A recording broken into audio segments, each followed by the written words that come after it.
What if we could understand the brain basis of risk for addiction? In other words, what if we could identify differences in the brains of kids prior to any substance use that would tell us who might go on to have problems with alcohol or drugs?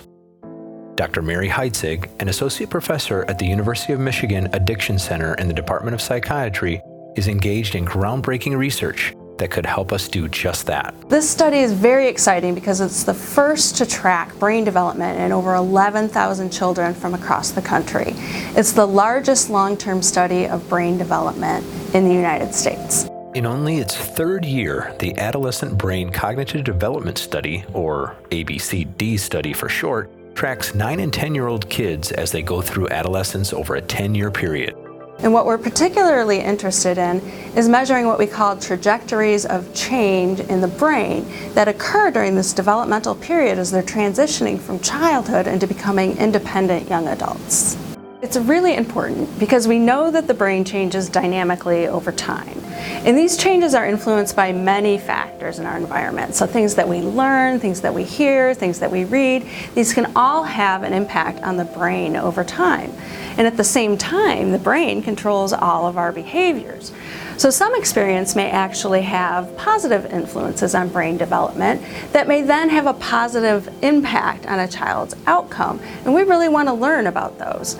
Other experiences, on the other hand, may have more detrimental influences on brain development and therefore child outcomes. And we want to learn about those too.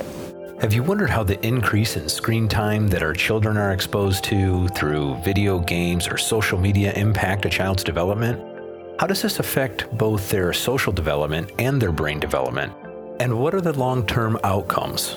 You may be curious about how caffeine consumption or nicotine and alcohol use, or even the use of ADHD medication in childhood or adolescence affects development. How might these things affect learning, health, and the brain of our kids?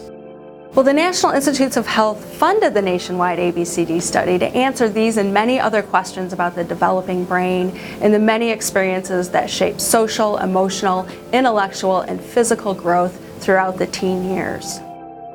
At the Families Against Narcotics meeting, I'll talk about what we know right now about the brain basis for addiction risk in adolescence. I'll talk about the effects of substance use on the adolescent brain and the implications for addiction. And I'll also talk about how the ABCD study is poised to make landmark advances in our understanding of addiction in the adolescent brain.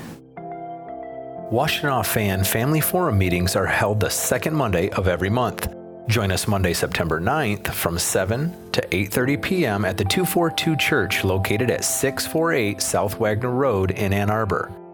Hear about the groundbreaking research being conducted at the University of Michigan and across the country, and learn how brain changes during adolescence may put your teen at risk for experimentation with alcohol and drugs.